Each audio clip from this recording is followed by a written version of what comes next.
जय हिंद दोस्तों, जैसा कि आप सब जानते हैं भारत का संविधान दुनिया का सबसे बड़ा संविधान है। संविधान को समझने से पहले हम संविधान के बारे में थोड़ा सा समझते हैं कि आखिर संविधान होता क्या है। ये जो शब्द है संविधान, आखिर ये होता क्या है। जैसे कि आप समझिए, पहले किसी भी घर को चलाने के लिए, जैसे कि कोई घर है या कोई संस्था है या कोई संगठन है, उसको चलाने के लिए बहुत सारा नियम कानून होता है। किसी भी संस्था हो, घर हो, किसी भी चीज को अगर सिस्टमैटिक ढंग से अगर चलाया जाए तो उसको चलाने के लिए बहुत सारा नियम कानून का जरूरत पड़ता है। जैसे मान लीजिए यदि घर कोई एक परिवार में अगर एक घर को ही चलाना है, परिवार को चलाना है, तो उसमें बहुत सारा नियम है कि हाँ हमारे पापा काम करेंगे, हमारे लिए हमारी जो माँ है वो हमें खाना पकाएंगी, हमारी देखभाल करेंगे, बच्चे अच्छे से पढ़ेंगे। तो ये सब क्या है, ये घर को चलाने के लिए एक विधि है, एक कानून है, एक नियम सा है।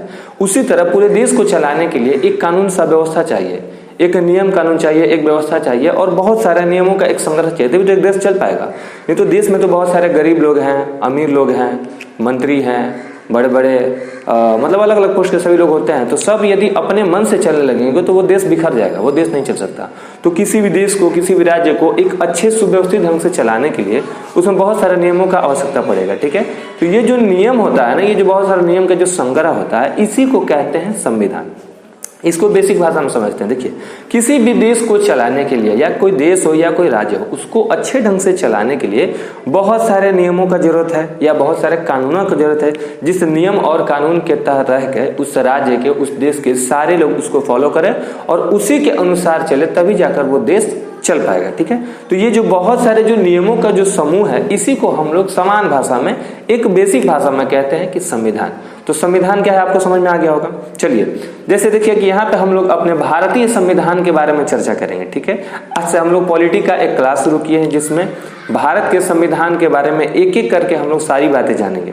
देखिए, संविधान से पहले हम लोग समझते हैं कानून व्यवस्था के बारे में। किसी भी देश को चलाने के लिए कानून का जरूरत पड़ता है, ये तो मैंने अभी आपसे बोला है। कानून व्यवस्था कितने तरह का होता है भारत में कानून व्यवस्था 3 तरह का होता है। ठीक है, पहला होता है, जैसे पहले में हम लोग चर्चा करेंगे भारत के संविधान के बारे में। ये तो संविधान का कानून व्यवस्था है जिससे पूरा देश की पूरी जनता, चाहे वो किसी भी पोस्ट की हो, चाहे वो कोई भी हो, अधिकारी हो, नेता हो, चाहे वो पुलिस हो, चाहे डॉक्टर हो, चाहे लॉयर हो, चाहे कोई भी हो, देश की सारी जनता संविधान के अनुरूप ही चलती है। हम अपने अनुसार चलेंगे, लेकिन जब तक हम अपने अनुसार चलेंगे, लेकिन कब तक, जब तक कि संविधान के दायरे से बाहर ना जा सके। संविधान के अंदर रह के ही, संविधान का अधीनस्थ रह के ही हमको देश के लिए या अपने लिए सारा कार्य करना होगा।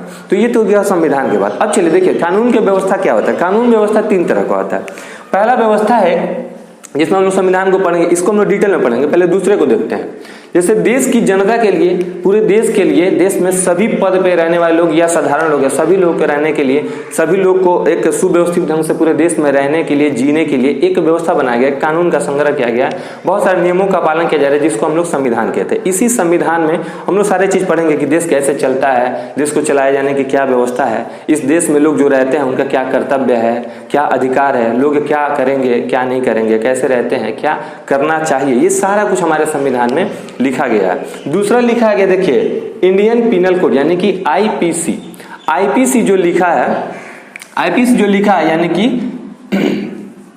इंडियन पिनल कोड में यदि कोई देश में कोई गुनाह करता है तो उसको किस तरह उस गुनाह की सजा दी जाएगी, ये चर्चा किया जाता है इंडियन पिनल कोड में। जैसे जो पुलिस जो होता है ना, जैसे पुलिस किसी जुर्म या किसी अपराध में किसी को गिरफ्तार करता है तो आईपीसी के तहत, मतलब किस आईपीसी के तहत उसको सजा देगा, उसका सजा क्या होगा, ये सब चीज आईपीसी में चर्चा किया गया। ठीक है, इसके बाद है सीआरपीसी यानी कि क्रिमिनल प्रोसीजर कोड, यानी कि सीआरपीसी में होता है कि यदि कोई गलती करता है तो उस गलती को, यदि किसी पर कोई दोष लगा होगा तो उस दोष को सिद्ध करेगा कौन, कोर्ट करेगा। तो ये कोर्ट का ये प्रोसीजर है, कोर्ट करेगा और कोर्ट ही किसी को सजा सुनाएगा कि हाँ ये सजा है, इतना सजा है, इस गलती का, इस अपराध का इतना आपको सजा मिलेगा। तो 3 तरह का देश में कानून का व्यवस्था बनाया गया। ठीक है, इसी 3 तरह के कानून की व्यवस्था को संविधान जैसा हम मान लेते हैं। ठीक है, अब चलते हैं, हम समझते हैं आखिर संविधान होता क्या है।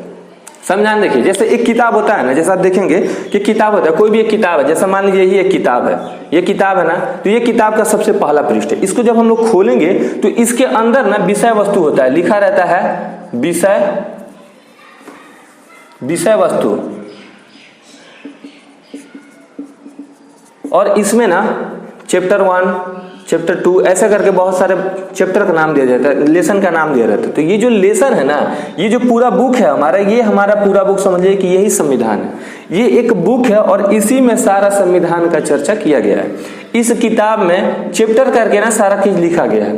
ये जो सारा चीज लिखा गया है इसी को हम लोग संविधान के भाषा में भाग कहते हैं। अब आप देखिएगा कि अगर हम चैप्टर 1 खोलते हैं, अगर हमको चैप्टर 1 पढ़ना है तो चैप्टर 1 हम जैसे ही खोलेंगे, इस किताब को जब हम खोलेंगे और चैप्टर 1 आएगा, हमारा चैप्टर 1 आएगा, तो चैप्टर 1 में आप देखेंगे कि बहुत सारा टॉपिक लिखा है। कहीं कहीं कुछ हेडिंग करके लिखा है, कहीं कहीं कुछ बोल्ड लेटर में लिखा है, कैपिटल लेटर में लिखा है। तो वो सब क्या है, वो सब एक प्रकार का टॉपिक है। जैसे हम भी लोग पढ़ते हैं या कुछ फेयर करते हैं या कुछ लिखते हैं, तो उस चैप्टर में जा करके या उस टॉपिक के बारे में हम लोग हेडिंग देके लिखते हैं या कुछ टॉपिक वाइज देके लिखते हैं जो इंपॉर्टेंट हम लोग को लगता है। तो पूरे संविधान की जो बुक है, ये जो संविधान की जो किताब है, इसमें टोटल मानकर चलिए कि जब संविधान हमारा बनकर तैयार हुआ था 26 नवंबर 1949 को, और इसको स्वीकार करके जब घोषणा कर दिया गया कि हाँ भाई 26 जनवरी 1950 से हमारे देश में इस संविधान को फॉलो किया जाएगा, तो उस समय यानी कि 1950 के संविधान 1950 में जब संविधान पूरे देश में लागू हुआ 26 जनवरी को, तो 1950 में मूल रूप से मतलब उस समय के अनुसार टोटल 22 भाग थे, यानी कि संविधान में 22 गो चैप्टर था, ठीक है। और 22 चैप्टर के साथ साथ इसमें कुल 22 भाग मिला करके कुल उस समय के हिसाब से मूल रूप से कुल 395 अनुच्छेद लिखा गया, यानी कि 395 टॉपिक के बारे में संविधान में बताया गया। अब देखिए आज हम लोग पढ़ेंगे संविधान का जो पहला भाग है। पहला भाग में क्या कहा गया, पहले भाग में, संविधान के पहले भाग में देश यानी कि हमारा भारत और उसके राज्य क्षेत्र के बारे में चर्चा किया गया। देश और उनका मतलब हमारा भारत और भारत के राज्य क्षेत्र। भारत जो है हमारा देश और इसके राज्य क्षेत्र। राज्य क्षेत्र कहने के मतलब राज्य क्षेत्र कितने तरह का होता है, राज्य क्षेत्र 3 तरह का होता है। जैसे कैसे, देखिए राज्य क्षेत्र जो होता है हमारे देश का, ये जो राज्य क्षेत्र ये 3 तरह का है। कौन कौन तरह का, देखिए पहला है जो राज्य है, जैसे कि हमारे बिहार है, बंगाल है, झारखंड है, उड़ीसा, ये सब क्या है, ये राज्य है। दूसरा है केंद्र शासित प्रदेश, यूटी, यूनियन टेरिटरी, ये केंद्र शासित प्रदेश। केंद्र शासित प्रदेश क्या है, ये तो आप जानते होंगे, जैसे कि दिल्ली है, लक्षद्वीप है, अंडमान निकोबार, ये सब क्या है, ये सब केंद्र शासित प्रदेश है। और तीसरा होता है अर्जित किया हुआ, अर्जित किया हुआ। अब अर्जित किया हुआ कहने का मतलब क्या है, जैसे जब हमारा देश आजाद हुआ 1947 में, तो हमारे पास जितना राज्य था उस समय मूल रूप से 14 राज्य थे, ठीक है, और 6 केंद्र शासित प्रदेश थे। तो उस समय जब हमारा देश जब आजाद हुआ तो हमारे पास 14 राज्य और 6 केंद्र शासित प्रदेश थे। लेकिन जैसे जैसे समय आगे बढ़ता गया, कुछ कुछ ऐसे भी क्षेत्र हैं जो बाद में आकर भारत में सम्मिलित हुए, जैसे उदाहरण स्वरूप गोवा है, नागालैंड है, सिक्किम है, ये सब देश के आजाद के बाद में भारत में जुड़े हैं। तो जो राज्य भारत में बाद में जाकर जुड़े हैं उनके लिए भी ये भाग 1 में चर्चा किया गया, ठीक है। तो राज्य क्षेत्र भाग 1 का जो टॉपिक है, भाग 1 में लिखा गया पार्ट 1 में अनुच्छेद 1 से 4 तक, ठीक है। भारत के जो संविधान में मैंने बताया ना कि टोटल उस समय 1950 के अनुसार टोटल 22 भाग थे, अभी ये बढ़कर 25 हो गया है, ठीक है। धीरे धीरे बढ़ते गया, जब संशोधन होते गया तो यही जो भाग है ये टोटल 25 हो गया। लेकिन उस समय जब संविधान लिखकर रेडी हुआ था तो उस समय टोटल 22 ही भाग थे, यानी कि एक किताब ये जो संविधान का जो किताब है इसमें टोटल 22 चैप्टर है और 22 चैप्टर में कुल 395 इसमें टॉपिक लिखा गया था, ठीक है। उसी में का 395 में से 1 से लेकर 4 तक, यानी कि 1, 2, 3 और 4, ये 4 जो टॉपिक था, 4 जो अनुच्छेद था, ये पार्ट 1 में था, यानी कि भाग 1 में, ठीक है। संविधान के भाषा में इसको, इस टॉपिक को आर्टिकल या अनुच्छेद कहते हैं। तो उस समय 22 भाग में कुल 395 अनुच्छेद थे। अब चलिए इस चीज को समझते हैं कि भाग 1 में क्या है। भाग 1 में कहा है कि संघ एवं उनके राज्य क्षेत्र, ये भाग 1 का हेडिंग है। जैसे हमारे चैप्टर का नाम होता है ना, उसी तो समझ लीजिए कि संविधान के पहले पार्ट का नाम यही है कि संघ एवं उनके राज्य क्षेत्र। अब ये जो शब्द है ना संघ, पहले इसको हम लोग समझते हैं कि संघ आखिर होता क्या, पहले इसको हम समझेंगे। अभी पहले ये समझ लीजिए कि संघ एवं राज्य क्षेत्र, यानी कि हमारा जो भारत है और भारत का जितना राज्य क्षेत्र है, राज्य क्षेत्र का मतलब क्या कहने का मतलब, जैसे बिहार है, उड़ीसा है, किसका क्षेत्र कितने दूर तक है और भारत कितने दूर में फैला हुआ है, जमीनी स्तर पर, स्थल स्तर पर, कौन कौन सा राज्य भारत के अंदर है, कौन कौन सा राज्य भारत के अंदर नहीं है, ये सब चर्चा इसमें बताया गया। मान लीजिए कि बिहार कहेगा कि नहीं हम तो भारत का राज्य है ही नहीं, उड़ीसा कहेगा कि नहीं हम तो भारत का राज्य है ही नहीं, तो कैसे नहीं है, तो हमारे भारत का कौन सा राज्य क्या है, उसका क्या नाम है और उसका क्या राज्य क्षेत्र है, ये सब कुछ हमारे भाग 1 में चर्चा किया गया है, ठीक है। अब भाग 1 में मैंने लिखा है यहाँ पर कि भाग 1 में अनुच्छेद 1 से लेकर 4 तक अनुच्छेद है, ठीक है। भाग 1 में यानी कि संविधान के पहले चैप्टर में 4 अनुच्छेद है, 1, 2, 3 और 4। तो आज हम सिर्फ पहले अनुच्छेद के बारे में चर्चा करेंगे। तो पहला अनुच्छेद क्या कहता है, देखिए पहला अनुच्छेद कहता है भारत के संविधान का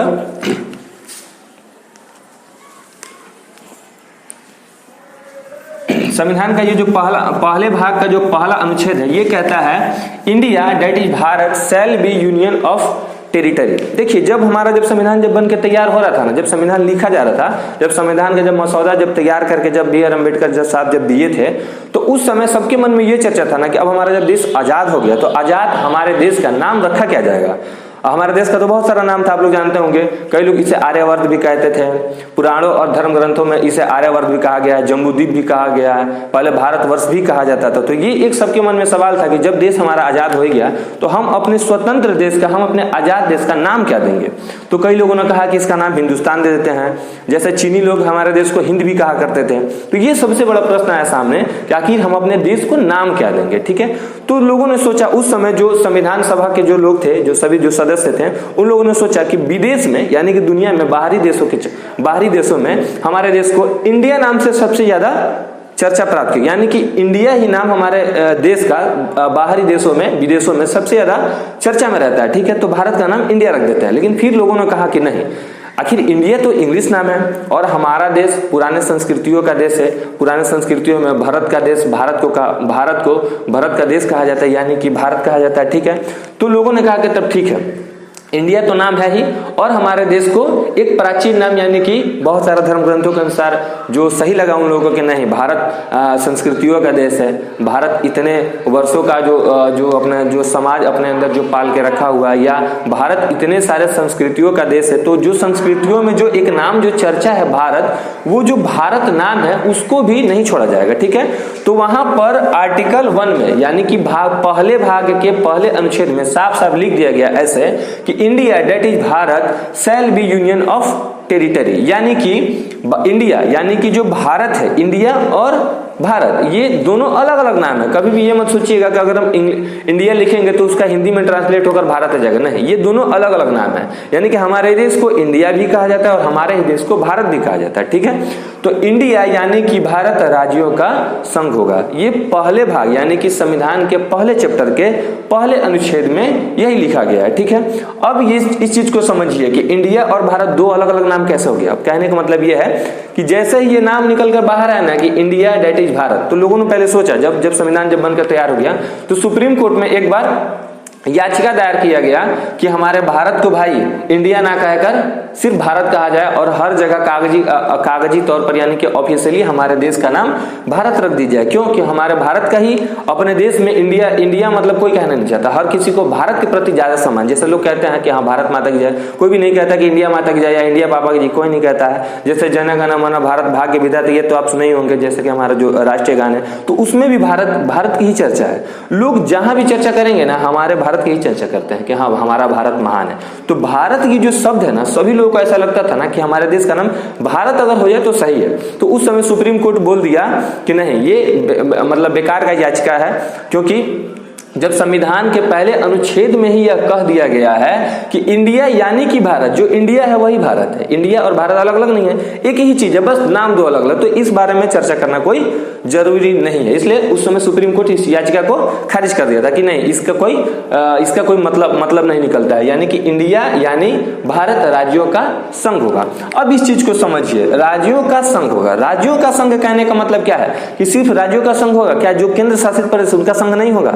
और ये संघ आखिर है क्या? मैंने यहाँ पे आप लोग कहा था कि अभी हम संघ के बारे में चर्चा करेंगे कि संघ आखिर होता क्या है, ठीक है। संघ का देखिए इंग्लिश होता है यूनियन, संघ का इंग्लिश होता है यूनियन, और संघ का ही एक मतलब होता है फेडरल।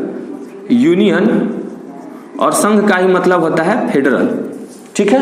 ये संघ का दोनों मतलब, अब इन दोनों को समझिए कि आखिर यूनियन क्या होता है और आखिर फेडरल क्या होता है। जब इन दोनों का हिंदी संघ होता है तो इस संघ में ये जो हमारा लाइन है, पहला अनुच्छेद का जो लाइन है संविधान का, यानी कि इंडिया यानी भारत राज्यों का संघ होगा। तो ये संघ आखिर है क्या? मैंने यहाँ भी संघ में अंडरलाइन किया है, यहाँ भी मैंने कहा कि मैं भी संघ को बताऊंगा। तो आखिर ये संघ है क्या? पहले चीज को समझिए, संघ होता क्या है। देखिए जब देश आजाद हुआ ना तो भारत के जो संविधान सभा में जितने जो मेंबर बैठे थे उन लोगों ने सोचा कि हमारे जो देश का जो संविधान होगा ना, देश हमारा बहुत दिनों से प्रताड़ित हुआ है, सभी से प्रताड़ित हुआ, पहले बाहर के आक्रमणकारियों से प्रताड़ित हुआ, फिर जब चले गए, जब सब हार गए, तो ये जो गोरे लोग आए यानी कि जब अंग्रेज लोग आए, तो इन्होंने देश को इतने वर्षों तक, लगभग 200 वर्षों तक गुलामी का जंजीर में हम लोग को बांध के रखा। तो भारत के जो संविधान सभा के जितने सदस्य लोग थे ना, तो वो लोग सोचे ना कि भारत का ना जो संविधान है ना, इतना अच्छा तरह से, इतना सुव्यवस्थित ढंग से बनाना है ना कि अब कभी भी किसी भी गरीब को, अमीर को, पिछड़ा हो या उठा हुआ हो, मतलब किसी को भी ऐसा ना लगे कि हमारे भारत में अभी भी हम गुलाम हैं। तो भारत का संविधान इतने सुंदर तरीका से लिखा जाना चाहिए कि कभी भी आगे भी चलकर 100 वर्ष बाद, 200 वर्ष बाद भी जब संविधान को जब देखा जाएगा ना, तो लगेगा कि हाँ, जितने भी लोग संविधान को लिखने में सहयोग किए ना, वो कहीं ना कहीं बहुत ज्यादा दूर तक सोच के किए हैं। ठीक है, तो इस संघ का मतलब समझे कि संघ का मतलब क्या होता है। जब देश आजाद हुआ ना 47 में, तो देश आजाद होने के बाद भारत के पास बहुत सारा ऑप्शन था कि हाँ, हम दूसरे देशों को देख करके, दूसरे देशों से सीख करके कि हाँ, उनके देश में कैसा कैसा कानून है, कैसा कैसा संविधान है, उन देशों के कानून और संविधान को पढ़ करके हम अपने देश में उसमें क्या अच्छा कर सकते हैं या उससे क्या अच्छा हो सकता है, इस चीज पर ये लोग सोचने लगे। ठीक है, तो संविधान सभा में जितने लोग थे, जितने मेंबर थे, वो सारे दुनिया के संविधानों को ध्यान से देख रहे थे, पढ़ रहे थे। इसीलिए मतलब दूसरे देशों से कई सारा, हमारे संविधान में स्रोत भी आप लोग जानते होंगे, कई सारे देशों के संविधान से हमारे देश के संविधान में कुछ ऐड किया गया, कुछ यानी कि कुछ अच्छाइयां जोड़ी गई है, दूसरों देशों से लेकर के उसका कॉपी करके हमारे देश के संविधान में जोड़ा गया है। जैसे आप लोग जानते होंगे कि एकात्मक व्यवस्था है ब्रिटेन का। ठीक है, मौलिक अधिकार जो है वो अमेरिका से लिया गया है, सुप्रीम कोर्ट अमेरिका से लिया गया है। ठीक है, तो ये सब चीज बहुत सारे दूसरे देशों से लिया गया। ठीक है, राज्य का नीति निर्देशक तो आयरलैंड से लिया गया। तो ये सब बहुत सारे अलग अलग देशों का जो अच्छाई था, उसके संविधान में जो अच्छाई थी, जो हमें लगा यहाँ, मतलब यहाँ के संविधान सभा के लोगों को ऐसा लगा था कि हाँ, ये चीज अगर हमारे संविधान में भी रहता है, ये चीज अगर हमारे देश में भी रहता है, तो देश की जनता के लिए या ये पूरे देश के लिए ये एक अच्छा ऑप्शन होगा, ये एक अच्छा विकल्प होगा। तो उन्होंने इस चीज को चुना और हमारे संविधान में उस चीज को कॉपी पेस्ट किया। ठीक है, कॉपी पेस्ट यानी कि वहां से कॉपी किया और यहाँ पे लाके रख दिया। इसीलिए दुनिया में भारत के संविधान को उधार का थैला भी कहा जाता है, क्योंकि भारत का ये जो संविधान है ना, कई देशों से उधार लेकर के लिखा गया, ऐसा समझ सकते हैं। ठीक है, वैसे उधार नहीं है, मतलब ऐसा माना जाता है। दुनिया के देशों ऐसे कहते हैं कि भारत का संविधान जो है ये उधार का थैला है। चलिए हम अपने आते हैं टॉपिक पर कि इंडिया यानी भारत राज्यों का संघ होगा। तो इस संघ का क्या मतलब है, पहले इस चीज को समझते हैं। देखिए, संघ का मैंने मतलब बताया कि दो मतलब, एक यूनियन होता है और एक फेडरल होता है। देखिए, फेडरल होता क्या है। जब भारत के पास ऐसा ऑप्शन आया ना कि हाँ, पहले हम समझे कि भारत को किस तरह बनाना है, किस तरह मजबूत बनाया जाए भारत को, कि जो सारा राज्य है ना वो टूटे नहीं। क्योंकि देखिए, भारत क्या है, भारत विभिन्नताओं का देश। विभिन्नताओं का मतलब यहाँ पे कई तरह का धर्म है, कई तरह की संस्कृति है, कई तरह की जाति है, कई तरह के लोग हैं, अमीर है, गरीब है, पिछड़े हैं, विकसित लोग भी है। तो कई तरह के लोग हैं भारत में। ठीक है, अलग अलग भाषा, कई सौ यहाँ पे भाषाएं बोली जाती है। तो भारत ने सोचा ना कि भारत के संविधान निर्माताओं ने सोचा ऐसा कि भारत को इतना मजबूत बनाना है ना कि भारत के विभिन्नताओं में भी एकता रहे, यानी कि अनेकता में एकता रहे। कई लोग, चाहे लोग कितने भी अलग हो, अलग अलग किस्म के लोग हो, अलग अलग भाषाओं के, अलग अलग संस्कृतियों के लोग हो, लेकिन वो एक संविधान के बंधन में सारे के सारे लोग बंध जाएं और कभी भी ना वो देश से कभी अलग ना हो, बिखरे ना हो। इस तरह का सोच करके भारत के पास दो ऑप्शन है। ठीक है, दो ऑप्शन क्या क्या है उस समय। देखिए, अमेरिका का संविधान दुनिया में सबसे पहले लिखित रूप से रेडी हो गया था। ठीक है, 4 जुलाई 1776 के करीब अमेरिका गुलामी से आजाद हो गया था और 1787 ईस्वी में अमेरिका जो है पूरे दुनिया में सबसे पहले अपना लिखित संविधान लिख करके रेडी कर दिया। तो भारत के पास अमेरिका का भी संविधान था पढ़ने के लिए कि हाँ भाई देख ले अमेरिका के संविधान में क्या खासियत है। और भारत के पास एक कनाडा का ऑप्शन मिला, यानी कि जो संघ है, इस चीज को समझने के लिए बता रहे। भारत के पास तो बहुत देशों का संविधान पढ़ने का विकल्प था, लेकिन भारतीय संविधान के निर्माताओं के पास ये संघ, ये जो शब्द है, इसके लिए 2 देशों का विकल्प आया। 2 देश कौन कौन सा, एक अमेरिका और एक आया कनाडा। देखिए, अमेरिका के संघ में क्या है बताते हैं आपको। देखिए, अमेरिका में क्या था उस समय, फेडरल सिस्टम था। फेडरल सिस्टम आखिर होता क्या समझिए। फेडरल क्या होता है ना, फेडरल बहुत कमजोर होता है। कमजोर कहने का मतलब ये होता क्या है, संघ। देखिए, फेडरल या संघ या कमजोर, हम क्या कहना चाहते हैं पहले इस चीज को समझिए। फेडरल का ये मतलब होता है कि कुछ राज्य, कई सारे राज्य, जैसे 10 राज्य, 15 राज्य, 20 राज्य मिल करके एक संस्था बनाते हैं। ठीक है, जैसे समझिए इस चीज को। जैसे यहाँ पर कुछ राज्य हैं, ठीक है, ये सभी अलग अलग राज्य हैं, ठीक है। ये सभी राज्य मिलकर ना अपना अपना शक्ति कुछ दे दिए, अपना अपना शक्ति दे दिए और यहाँ पर एक संस्था बना लेते हैं, ठीक है। और इस संस्था को ना कुछ कुछ शक्तियां देते हैं, जैसे ये शक्तियां दे दिए कि हाँ हम आपको पैसा दे देते हैं, हम आपको कुछ शक्ति दे देते हैं, आप क्या करें कि इस शक्ति से हम सब का सुरक्षा करें, ठीक है। मतलब ये सारे राज्य मिल करके एक संस्था बनाते हैं और सारे राज्य मिल करके इस संस्था को कुछ कुछ शक्तियां अपने अंदर से इनको दे देते हैं कि आप इन शक्तियों का निर्माण करें, आप इस शक्तियों का उपयोग हमारी सुरक्षा के लिए करें, ठीक है। तो अमेरिका में भी ऐसा हुआ था, जब अमेरिका जब आजाद हुआ था, जब उसका संविधान लिखा गया तो वहां पर 13 राज्य, लगभग 13 राज्य वहां पर हुआ करते थे। तो देखिए अमेरिका के संघ में क्या कमी था बताते हैं। तो ये था अमेरिका का संघीय व्यवस्था। तो इसमें होता क्या था कि यही सब मुख्य रहते थे, ठीक है, क्योंकि यही 5 जैसे 1 2 3 4 5 6 मान लेते हैं 6 ही है, तो यही 6 मिलकर क्या करते थे कि अपनी थोड़ी थोड़ी सी शक्तियां एक संस्था को दे दी हैं और यही संस्था इनकी दी गई शक्ति का उपयोग इनमें करती थी। जैसे मान लीजिए कि ये आपस में सारे लोग मजबूत है, लेकिन इनका देखरेख कौन करेगा, जैसे कि सैनिक रूप से इनका देखरेख कौन करेगा, इनका सुरक्षा की जिम्मेवारी कौन लेगा। तो ये सारे क्या करते थे ना कि अपनी अपनी थोड़ी थोड़ी शक्तियां इस संस्था को दे थे और कहते थे कि तुम हमारी रक्षा करो, ठीक है। और लेकिन इसमें होता क्या था कि मान लीजिए कभी इसमें और इसमें आपस में विवाद हो गया, तो ये क्या करेगा कि इसमें से निकल जाएगा। तो ये जहां इसको अगर 6 लोगों से शक्ति प्रदान होता था, अब इसको 5 ही लोगों से शक्ति प्रदान होगा। अगर एक ये निकल जाएगा तो ये तो थोड़ा सा पहले से कमजोर हो गया ना, कल को फिर इसमें से ये निकल गया तो फिर से ये कमजोर हो गया। यानी कि इन लोगों के द्वारा दिया हुआ शक्ति से ये चलता था, अगर ये लोग नहीं रहे तो इसका कोई औचित्य ही नहीं है। इसी का मतलब कहते हैं फेडरल। तो ये फेडरल जो होता है ना, ये हमेशा कमजोर होता है। तो भारत को लगा कि नहीं, ये जो फेडरल का जो विकल्प है ना, ये हमारे लिए ठीक नहीं है। क्यों ठीक नहीं है?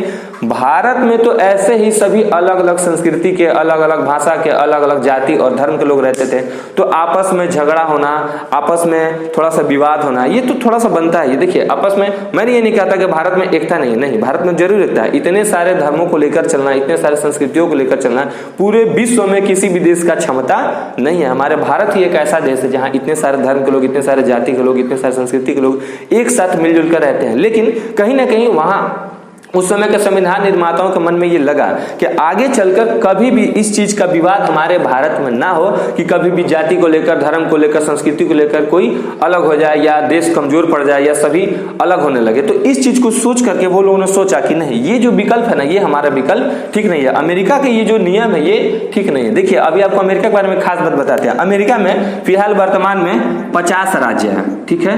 और इसका खासियत यह है, इन 50 राज्य का, जैसे मान लीजिए इन सबको मिलाकर अमेरिका बना है, ठीक है।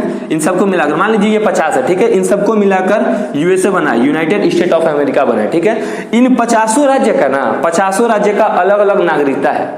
इन 50 राज्य का अलग अलग नागरिकता है, अलग अलग झंडा है, अलग अलग इनका संविधान है। अगर मान लीजिए ये न्यूयॉर्क है ना, तो यहाँ पे न्यूयॉर्क में यदि कोई रहता है तो ये कहेगा, इसमें एक आदमी कहेगा कि हाँ हम न्यूयॉर्क के निवासी हैं, सॉरी हम न्यूयॉर्क के नागरिक हैं। मतलब हमारे पास न्यूयॉर्क का नागरिकता है और हमारे पास अमेरिका का भी नागरिकता है। यानी कि ये न्यूयॉर्क का भी नागरिक है और ये अमेरिका का भी नागरिक है। लेकिन ऐसा भारत में होता है क्या? नहीं होता है। हम या कोई कहता है क्या कि नहीं हम बंगाल के निवासी, हम बंगाल के नागरिक हैं, हम उड़ीसा के नागरिक हैं, ऐसा कोई नहीं कहता। हम कहते हैं कि हम भारत के नागरिक हैं, हम बंगाल के निवासी हैं, हम उड़ीसा के निवासी हैं, हम बिहार के निवासी हैं, हम कहीं के रहने वाले हो सकते हैं, पर नागरिक किसी एक ही देश के, मतलब किसी एक ही जगह के होंगे, वो होंगे सिर्फ भारत के, ठीक है। लेकिन यहाँ पर नियम ये नहीं है। यहाँ पर जो न्यूयॉर्क है ना, ये न्यूयॉर्क के भी लोग नागरिक होते हैं और अमेरिका के भी नागरिक होते हैं। ये न्यूयॉर्क का संविधान अलग है और अमेरिका का संविधान थोड़ा सा अलग। जैसे न्यूयॉर्क में जो संविधान चलता है यहाँ वो संविधान नहीं चलता। कोई जरूरी नहीं कि यहाँ जो संविधान चल रहा है वो यहाँ भी संविधान चले। जैसे यहाँ पर जो झंडा होगा, इसका यदि कोई झंडा है तो कोई जरूरी नहीं कि यहाँ भी अगले दूसरे राज्य में वही झंडा चले। तो अमेरिका का ये जो है ना, अमेरिका का जो संघीय जो व्यवस्था है, जो देश का जो सिस्टम है, ये सबसे अलग है। क्यों अलग है भाई? क्योंकि यहाँ पर सभी राज्य मिल करके अमेरिका को बनाए हैं, सभी राज्य एक होकर के अमेरिका को बनाए हैं। इसमें से ना कभी भी कोई राज्य चाहेगा तो टूट करके बाहर निकल सकता है। तो ऐसे सोचिए यदि अगर ऐसा भारत बन जाता कि सभी राज्य मिलकर एक भारत बनाए और सभी राज्य जब मतलब अपने मन से बाहर निकल जाता तो भारत फिर कमजोर पड़ जाए। भारत तो फिर कमजोर पड़ जाएगा। जब सभी लोग आएंगे और फिर अपने मन से निकल जाएंगे तो भारत का क्या औचित्य रह जाएगा? क्या वो मजबूत रह पाएगा? नहीं रह पाएगा। तो सबको सबको मिलाकर चलना और अपने पास ऐसी शक्ति रखना कि कोई सबको मिलाकर हम हुए हैं, लेकिन मेरे से कोई बाहर नहीं निकल सकता, मेरे अनुमति के बिना जब तक हम ना चाहें तब तक कोई बाहर नहीं निकल सकता। ये एक कड़ापन, ये एक मजबूती देश में रहना चाहिए। तो वो मजबूती कहाँ मिलेगा भारत को, तो आगे समझते हैं। देखिए अमेरिका को आप लोग समझ गए होंगे। जैसे एक और आप लोग एग्जाम्पल ले लीजिए, जैसे एक फ्लैट है ना, इस फ्लैट में मान लीजिए कि बहुत सारा ऐसे घर है। इन सभी फ्लैट के मालिकों ने एक यहाँ पर एक सिक्योरिटी गार्ड रख लिया कि हाँ हम सबका आने जाने का, चोरी से, डकैती से, लुटेरे से तुम हमारी रक्षा करना। और ये सब मिलकर ना इसको पेमेंट देते हैं, सब मिलकर इसको पेमेंट देते हैं। किस बात के पेमेंट देते हैं? अपनी सुरक्षा का पेमेंट देते हैं कि हाँ हम लोग सब तुम्हें पेमेंट दे रहे हैं, तुम हमारी सुरक्षा करना, ठीक है। तो अब इसका काम क्या रह जाएगा? ये सबकी सुरक्षा करेगा, ये सुरक्षा के लिए बैठा गया। ठीक यही अमेरिका का फेडरल सिस्टम था, सारे स्टेट मिलकर इसको शक्ति दे दी, ठीक है। अब इसमें से ये कहेगा ना कि नहीं ये जो सिक्योरिटी गार्ड है ना ये मुझे पसंद नहीं है, हम इसको अपना पेमेंट नहीं देंगे, हम इसको नहीं रखेंगे, हम अपना सिक्योरिटी गार्ड अलग रखेंगे। तो ये इस जो पेमेंट जो सारे लोग देते थे एक संस्था के थ्रू, ये उसमें से ऐसे निकल गया। तो अब बताइए अगर मान लीजिए पहले इसको जितना पैसा मिलता था अब तो इसको कम पैसा मिलेगा। जब कम पैसा मिलेगा तो ये क्या इन सबके लिए उतना काम कर पाएगा जितना पहले कर पाता था? नहीं कर पाएगा। तो ये धीरे धीरे क्या होगा? ये टूट जाएगा, यानी कि ये कमजोर पड़ जाएगा, ठीक है। और ये तो कमजोर पहले से ही है, ये तो खुद अपनी सुरक्षा नहीं कर सकती, इसलिए अपनी सुरक्षा इसको सौंपे थे। इसका मतलब ये टूट जाएगा। तो भारत को ऐसा लगा ना कि नहीं ये सिस्टम जो है ना एकदम गलत है, ये सिस्टम एकदम गलत है, ऐसे हमारा देश नहीं चल पाएगा। तब जाकर भारत को कनाडा का ऑप्शन मिला। कनाडा का ऑप्शन क्या मिला भाई? तो कनाडा के ऑप्शन से, यानी कि कनाडा से भारत का संघीय व्यवस्था लिया गया। अब आखिर कनाडा के संघीय व्यवस्था में ऐसी खासियत क्या थी? तो कनाडा के भी संघीय व्यवस्था में यही खासियत थी कि वहां भी जो एक देश है ना, जैसे मान लीजिए कोई भी देश है, एक देश है उसमें बहुत सारा राज्य मिल करके एक देश बनाया है। कनाडा में भी यही सिस्टम है कि सभी राज्य मिलकर एक देश बनाया है, लेकिन ये सभी राज्य से ना मजबूत ये पूरा देश है। ये जो पूरा देश है ना, इसका जो केंद्र शक्ति है या इसका जो शक्ति है ये सभी राज्यों से ज्यादा है। तो ये चीज ना भारत को अच्छा लगा कि नहीं ये जो व्यवस्था है ये अच्छा लगा, लेकिन फिर भी भारत ने अपनी संघीय व्यवस्था को फेडरल नहीं बनाया, ठीक है। भारत ने अपने संघीय व्यवस्था को दुनिया में सबसे अलग बनाया और उसको कहा यूनियन। अब यूनियन का मतलब क्या होता है पहले समझिए। भारत यूनियन बनाया अपने देश के संघीय व्यवस्था को, तो पहले अब यूनियन का मतलब समझिएगा। आखिर यूनियन होता क्या है? भारत में जितने भी राज्य हैं ना, भारत में जितने राज्य हैं वो सबसे अलग है। क्यों? क्योंकि यहाँ पर मैंने लिखा है कि इंडिया यानी भारत राज्यों का संघ होगा। भारत जो है वो राज्यों का तो संघ होगा, राज्यों से मिलकर ही एक संघ बना है, लेकिन भारत का कोई भी राज्य भारत से निकल नहीं सकता है। सभी राज्यों के पास अपनी अपनी शक्ति है, लेकिन कोई भी राज्य भारत से निकल नहीं सकता है। एक बार जो आ गया वो भारत से बाहर नहीं जा सकता, ठीक है। जैसे उदाहरण स्वरूप आप देख लीजिए जम्मू कश्मीर, आजादी के बाद से ही जम्मू कश्मीर में इतना झमेला होता था, वो हमेशा कहता कि हम पाकिस्तान में मिल जाएंगे। जम्मू कश्मीर नहीं कहता था, मतलब पाकिस्तान को ऐसा लगता था कि हाँ हम जम्मू कश्मीर को अपने में मिला लेंगे। और वहाँ के कुछ होते हैं, कुछ मुट्ठी भर लोग भी खराब थे, जो उन्हें लगता था जैसे जो पाकिस्तान के जो समर्थन करते थे, तो उन्हें लगता था कि हम अपना एक अलग देश बनाएंगे, एक अलग आज़ाद कश्मीर बनाएंगे, या हम पाकिस्तान में जाकर मिल जाएंगे। पर वो नाक रगड़ते रह गया, बाप करते रहे, लेकिन हुआ कुछ नहीं। क्यों? क्योंकि हमारे भारत का जो संविधान उसमें साफ साफ लिख दिया गया कि इंडिया यानी भारत राज्यों का संघ होगा, राज्यों का संघ होगा। राज्य से ही हमारा देश एक संघ बना है, लेकिन ये एक ऐसा मजबूत संघ है ना कि एक बार जो इसमें जुड़ गया अब वो कभी बाहर यहां से नहीं जा सकता। और ये लोग अपने एक जम्मू कश्मीर के कुछ चंद मुट्ठी भर गद्दार लोग और पाकिस्तान के सारे लोग एक सपना देख रहे थे कि हम कश्मीर को आजाद कराएंगे, एक अलग देश बनाएंगे। देश का तो छोड़ो, भारत की सरकार और भारत के संविधान ने इन्हें इनसे एक राज्य का भी दर्जा छीन लिया और आज के टाइम में इनको क्या किया? एक केंद्र शासित प्रदेश बना करके छोड़ दिया। तो देखिए इस चीज को समझिए। आखिर भारत जो है, भारत का संघीय व्यवस्था क्या कहता है? भारत का संघीय व्यवस्था कहता है कि भारत राज्यों का संघ होगा। राज्यों का संघ मतलब भारत, जैसे मान लीजिए ये हमारा भारत है,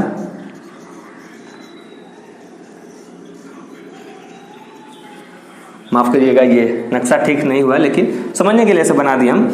तो ये जो भारत है, भारत में जो अलग अलग राज्य है, ठीक है, अलग अलग जो राज्य है, अलग अलग ये जो राज्य है अलग अलग भारत का, जो 7 सिस्टर है, ये जो अलग अलग राज्य है ये सब मिलकर एक भारत का निर्माण किए हैं, ठीक है। लेकिन कभी भी ना इसमें से कोई अलग नहीं हो सकता। ठीक है, इन सबके पास अपने अपने राज्य चलाने की शक्ति तो है, लेकिन ये कभी भी भारत से विवाद करके या कुछ भी करके भारत से अलग नहीं हो सकते। ठीक है, तो ये है हमारा भारत राज्यों का संघ, यानी कि ये है हमारा संघीय व्यवस्था का ढांचा। दुनिया में सभी देश अलग अलग होंगे, लेकिन हमारे भारत का जो राज्य है वो सब अलग अलग है, चलेगा, लेकिन कोई भी राज्य भारत से अलग नहीं हो सकता। इसीलिए कहा गया इंडिया यानी भारत राज्यों का संघ होगा। ठीक है, तो भारत में सभी राज्य अलग अलग हैं, लेकिन अलग अलग होने के बावजूद भी सभी राज्यों का जो निचोड़ है, यानी कि जो मजबूती है, जो सबका जो लगाम है, वो लगाम किसने पकड़ा है? केंद्र सरकार, यानी कि हमारे पूरे भारत के जो केंद्र सरकार जो है, यानी कि जो संविधान है उसको समझ लीजिए या अपने केंद्र सरकार को समझ लीजिए, यानी कि इस केंद्र सरकार से, यानी कि भारत से, देश से कोई भी अलग नहीं हो सकता। आपको मालूम होगा जब देश 47 में जब आजाद हुआ तो जूनागढ़ का जो रियासत था, जूनागढ़ जो था, इसके बाद जम्मू कश्मीर था, ये सब भारत से अलग होने का बहुत प्रयास किए थे, लेकिन हो नहीं पाए। तो ये भारत की हमारी खूबसूरती है। भारत में आगे चलकर और भी आप लोग देखेंगे कि कैसे कैसे अलग अलग राज्य आया है, तो आगे इस चीज को समझते हैं। ये हमारे पहले पार्ट का पहला अनुच्छेद है। आगे हम समझेंगे कि दूसरा अनुच्छेद क्या है, तीसरा अनुच्छेद क्या है, चौथा अनुच्छेद क्या है, और इसी तरह हम लोग भारत के ये जो पूरा जो मूल रूप से जो 395 अनुच्छेद है, इस 395 अनुच्छेद को भी हम अच्छे से एकदम बेसिक तरीका से समझेंगे। ठीक है, आज के लिए धन्यवाद।